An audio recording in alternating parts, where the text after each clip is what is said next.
Hello friends, नमस्कार। मैं जयवीर बिष्ट आप सभी का आपके अपने यूट्यूब चैनल मैथ्स मस्ती और साइंस पर बहुत बहुत स्वागत करता हूं।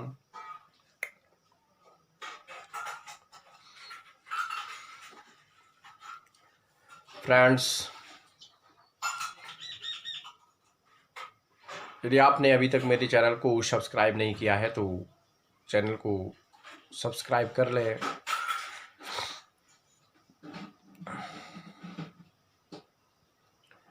आज हम कक्षा 10 गणित प्रश्नावली 3.1 को हल करने वाले हैं और जानने वाले हैं किस तरह से हम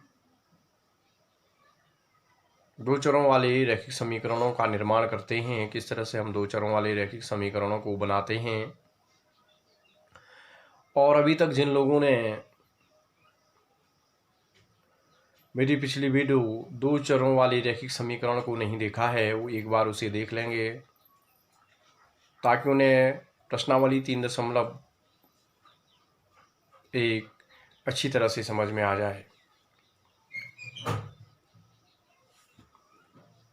तो रैखिक समीकरणों को बनाना सीखने के लिए आप इस वीडियो में मेरे साथ बने रहेंगे और साथ ही वीडियो को लाइक, शेयर और कमेंट भी करते रहेंगे।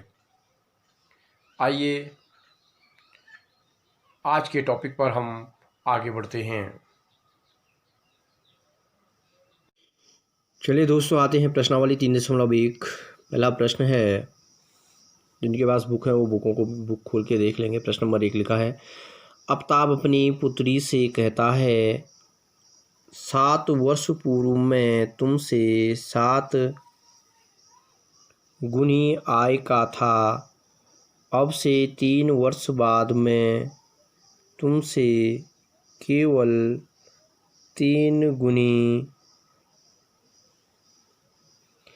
आयु का रह जाऊंगा। इसी स्थिति को बीजगणितीय एवं ग्राफीय रूपों में व्यक्त कीजिए। ये हमारे पास प्रश्न है। तो अब प्रश्न पे आते हैं, किस तरह से हमें हल करना है। हल देख लेंगे और लिख लेंगे कि माना,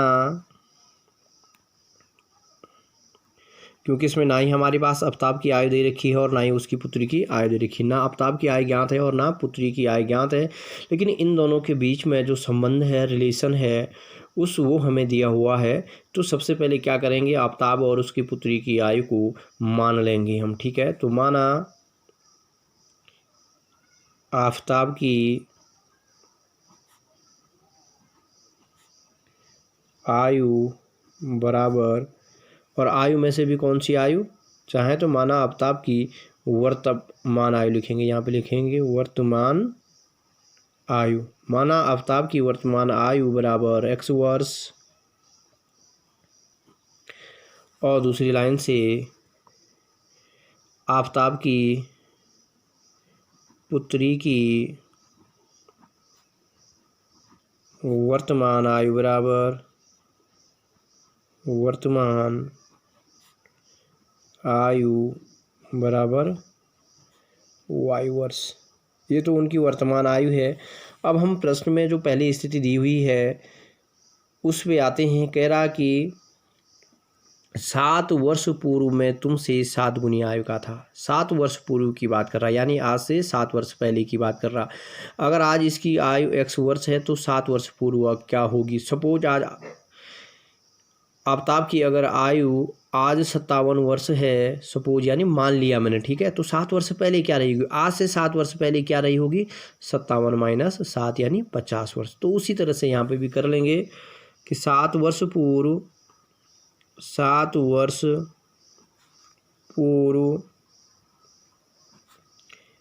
आफ्ताब की आयु बराबर x माइनस 7 वर्ष। ठीक है, तो 7 वर्ष पूर्व आफ्ताब की पुत्री की आयु क्या रहेगी, तो 7 वर्ष पूर्व आफ्ताब की पुत्री की आयु बराबर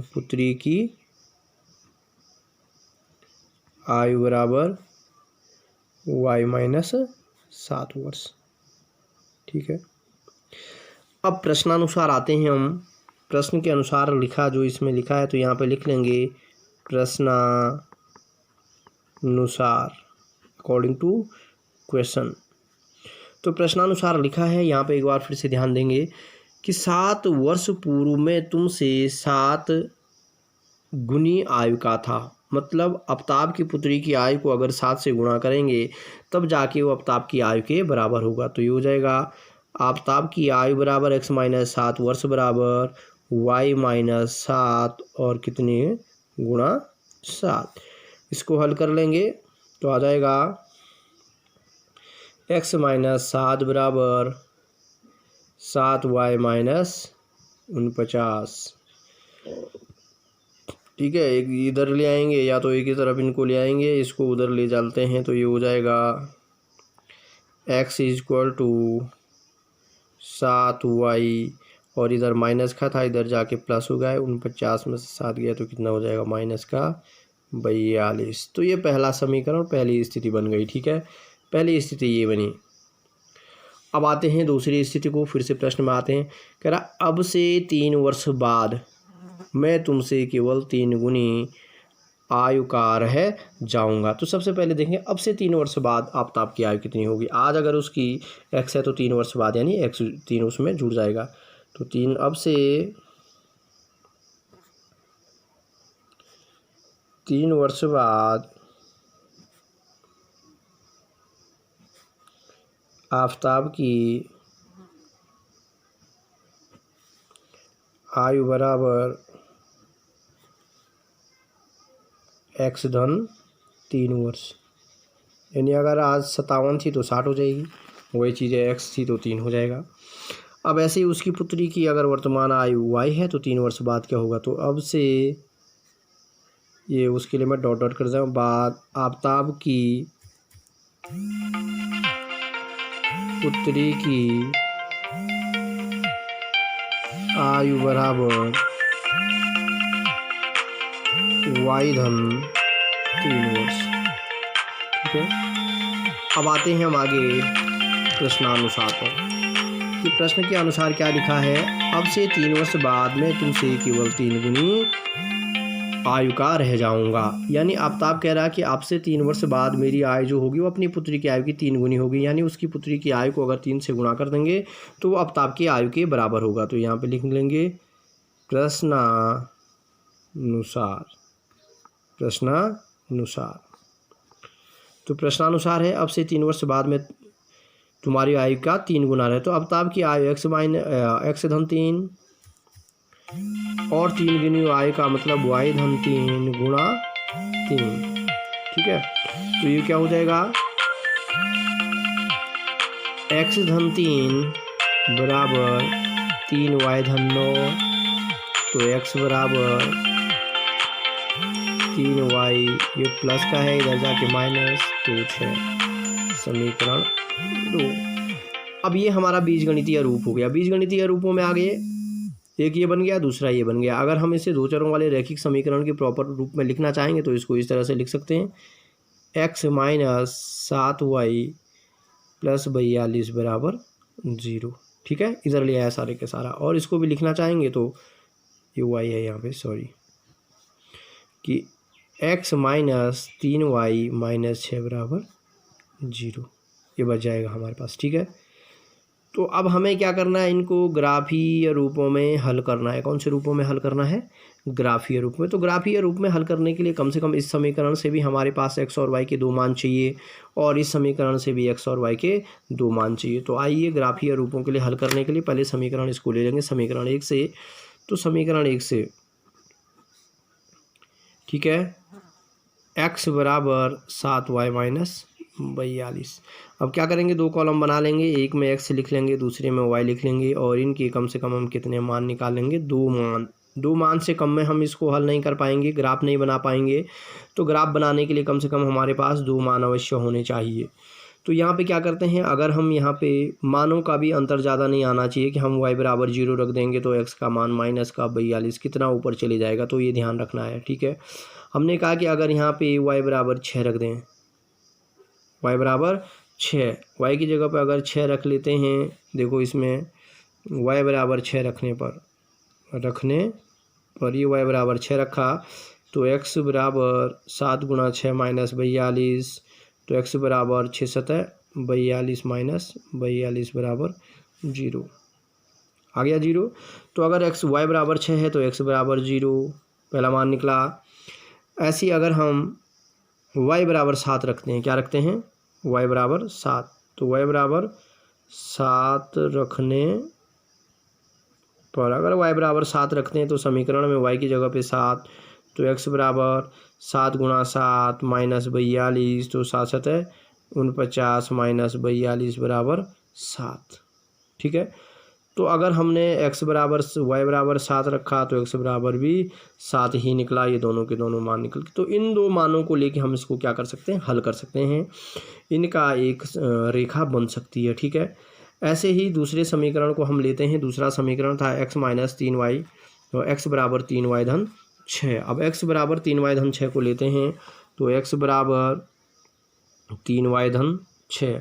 अब हमने कहा y बराबर 0 लेने पर, अगर y बराबर 0 लेने पर तो क्या आएगा, x बराबर 6, क्योंकि ये टर्म्स 0 हो जाएगा। दूसरा अगर हम कहते हैं कि y बराबर 1 लेने पर अगर इसमें y की जगह पे 1 रख देंगे, तो y की जगह पे अगर हम 1 रखेंगे तो x बराबर 3 एकम 3 और धन 6 यानी 9। ये तो हमारे पास x और y इन दो कॉलमों में कम से कम मैंने क्या कहा, 2 मान हमें निकालने हैं। कितने मान, 2 मान, ऊपर x और नीचे y। तो 2 मान के बिना, क्योंकि किसी भी रेखा को खींचने के लिए 2 बिंदुओं की आवश्यकता होती है। x y 0 रखा तो x 6 निकला, y 1 लिखा तो x 9 निकला। इन 2 मानों को लेके अब हम क्या करेंगे, आगे ग्राफ का निर्माण कर लेंगे। तो आइए देखते हैं ग्राफ किस तरह से बनेगा। ग्राफ की ओर बढ़ते हैं। अब हम देखते हैं ये ग्राफ पेज है। ठीक है, ग्राफ पेज पे ये एक्स एक्स है जो आपका क्षैतिज रेखा दिख रही है, इसको हम लिखते हैं एक्स एक्स डैश के नाम से जानते हैं, एक्स और एक्स डैश के नाम से, और जो ऊपर से नीचे है इसको वाई और वाई डैश के नाम से। ये 2 रेखाएं हमारे पास हो गई हैं जिनको हम एक्स एक्स और वाई एक्स कहते हैं। इसको हम भुज कहते हैं सीधी वाली को, और खड़ी जो ऊर्ध्वाधर रेखा इसको कोटि कहते हैं। अब करना क्या, ये हमारा जहाँ पे ये दोनों रेखा एक दूसरे को प्रतिच्छेद कर रही है, ये मूल बिंदु है, यहाँ पे 0 0 है। मैंने ग्राफ छोटा होने के कारण इसमें आधा सेंटीमीटर बराबर 1 वर्ष मान लिया है यहाँ पे पैमाना, या ऐसे लिख सकते हैं 1 वर्ष बराबर जो x का मान निकला है और y का मान वो वर्षों में निकला है। 1 वर्ष बराबर 5 छोटे खाने, 5 छोटे खाने, इसमें अगर खानों की दिखें, या आधा सेंटीमीटर। ठीक है, या 0.5 सेंटीमीटर, क्योंकि ग्राफ के जो खाने होते हैं वो 1 सेंटीमीटर का होता है। ठीक है, इसके अंदर 10 छोटे छोटे खाने होते हैं। तो यहाँ से आप देखेंगे ये 1 2 3 4 5।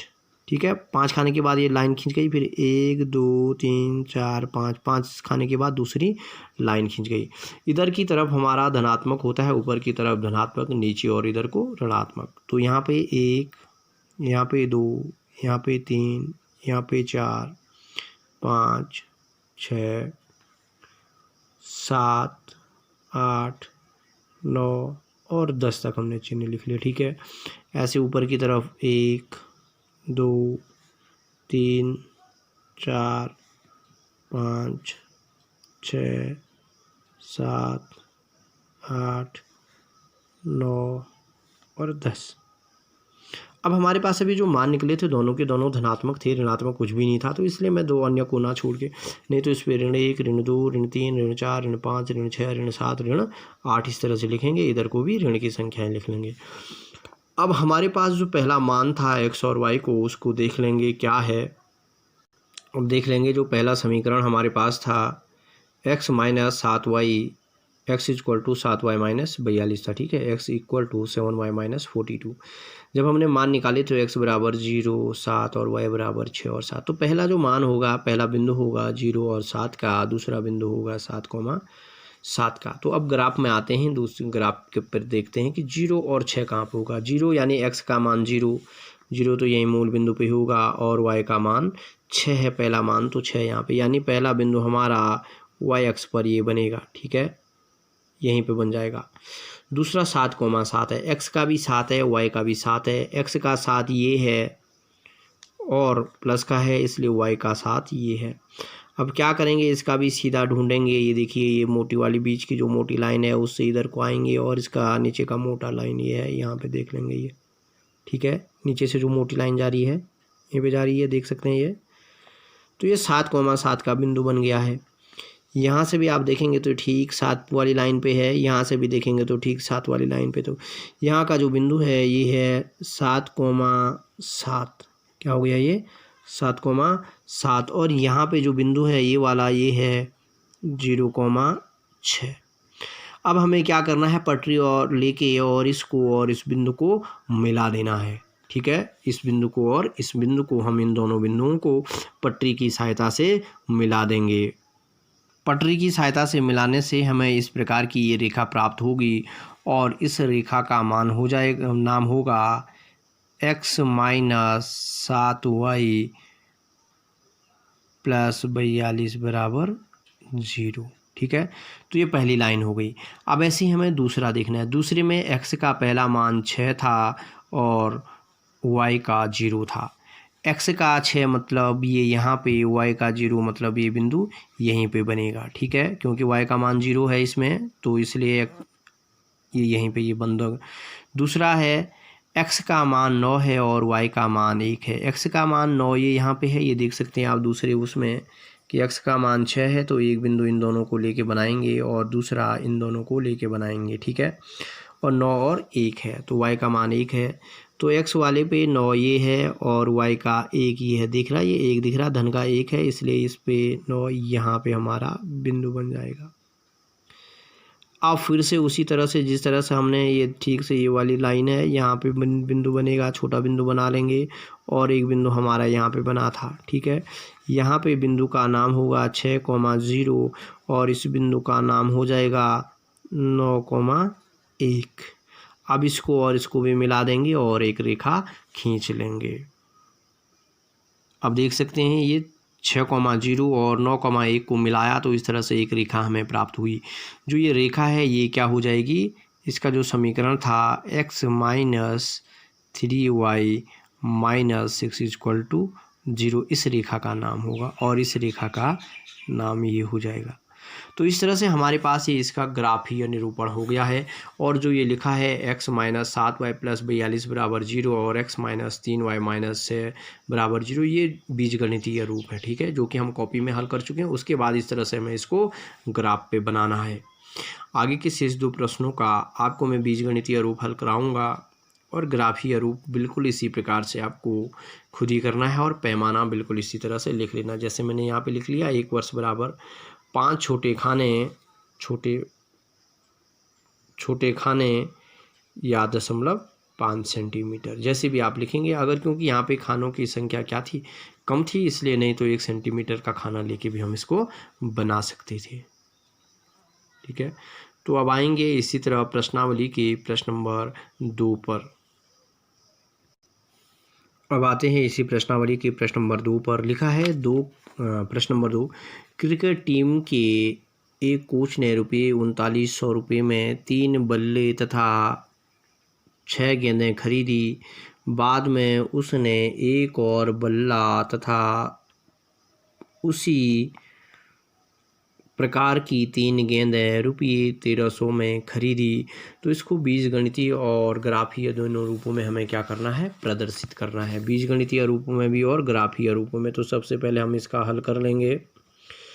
हल के साथ ध्यान देंगे, ना ही हमें एक क्रिकेट नहीं बल्ले का मूल्य पता है और ना ही गेंद का, लेकिन कुल कितना मूल्य है वो पता है, कुल कितने गेंदें और बल्ले खरीदे वो पता है। तो सबसे पहले एक बल्ला और एक गेंद की कीमत मान लेंगे। तो माना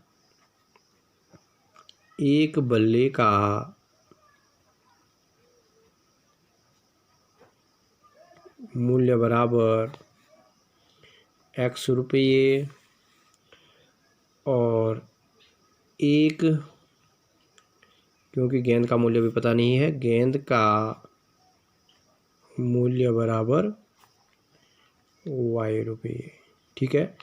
तो इस तरह से एक बल्ले का मूल्य 100 रुपये और एक गेंद का मूल्य y रुपये। प्रश्नानुसार पहले क्या खरीदा उसने, एक को उसने 3900 रुपये, 3 बल्ले तथा 6 गेंदें खरीदी। तो 3 बल्लों का, जब एक बल्ले का मूल्य 100 रुपये है तो 3 बल्लों का मूल्य बराबर क्या हो जाएगा, बल्लों का मूल्य बराबर, भाई अगर हम एक बिस्किट खरीदते हैं 10 रुपये में तो 3 बिस्कुटों का मूल्य 10 या 30, वैसे एक बल्ले का मूल्य अगर 100 रुपये है तो 3 बल्लों का मूल्य 3 गुणा x यानी 3x रुपये।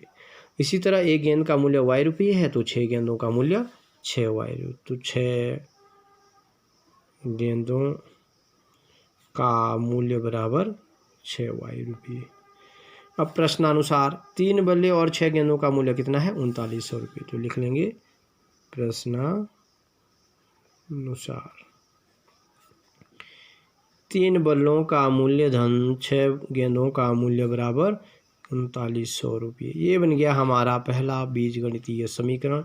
इससे भी उसी तरह से x और y के मान निकालने हैं, दो मान निकालेंगे और एक ग्राफ के रूप में इसको एक रेखा के रूप में प्रदर्शित कर देंगे। अब इसका दूसरा पार्ट में करके दिखा रहा हूँ। फिर से लिखा, उसके बाद उसने एक और बल्ला तथा उसी प्रकार की 3 गेंदें 1300 रुपये में खरीद। तो बल्ला तो एक ही खरीदा इसलिए उसका मूल्य x होगा, तो 3 गेंदों का मूल्य बराबर 3 गेंदों का मूल्य बराबर 3y रुपये। फिर से प्रश्नानुसार आ जाएंगे। प्रश्नानुसार कितने में खरीदी उसने एक बल्ला और 3 गेंदें, 1300 रुपये में। तो x धन 3y बराबर 1300 समीकरण 2। अब इन दोनों समीकरणों को हल कर लेंगे और हल करने के बाद x और y के मान 2 यहाँ से निकालेंगे, 2 यहाँ से निकालेंगे और ग्राफीय निरूपण कर लेंगे। हो सकता है कि ये संपाती निकले, मतलब एक रेखा के ऊपर ही दूसरी रेखा निकले। ठीक है, तो इस तरह से हम इनको हल कर लेंगे। अब इसी प्रश्नावली का प्रश्न नंबर 3 भी बिल्कुल इसी तरह से हल करना है और आशा है कि आप लोग उसको खुद ही कर लेंगे। प्रश्नावली प्रश्न नंबर को देख लेंगे, प्रश्न नंबर 3 को, और जिस तरह से मेरे द्वारा प्रश्न नंबर 1 और 2 को हल किया गया है इसी तरह से आपको प्रश्न नंबर 3 को हल करना है। प्रश्न नंबर 2 और 3 बिल्कुल आपका मेल खाते हुए प्रश्न है कि लिखा है 2 केजी सेब और 1 केजी अंगूर का मूल्य किसी दिन 160 था। यानी 2 केजी सेब और 1 केजी अंगूर का, तो माना 1 केजी सेब का मूल्य x और 1 केजी अंगूर का मूल्य बराबर y। तो इसी तरह से जिस तरह से यहाँ बैट और बल्ला था वहाँ पे अंगूर और सेब हैं। और जिन लोगों को अभी तक इस प्रश्न अध्याय 3 का शुरुआत रैखिक 2 चरों वाले रैखिक समीकरण नहीं देखे हैं, वो इससे पिछली वीडियो देख लेंगे, 2 चरों वाले रैखिक समीकरण और रैखिक समीकरण युग्म। तो उसके द्वारा आपको समझ में आ जाएगा कि 2 चर वाले रैखिक समीकरण होते क्या हैं। ठीक है, तो इसके लिए आप मेरी पिछली वीडियो को अवश्य देखिएगा। अगर आपको वीडियो पसंद आया तो इसको लाइक, शेयर और कमेंट ज़रूर कीजिएगा और शेयर भी करते रहें और चैनल को सब्सक्राइब भी करते रहिएगा। मेरे साथ बने रहने के लिए धन्यवाद। आप सभी का मेरे साथ इस वीडियो में बने रहने के लिए बहुत बहुत धन्यवाद।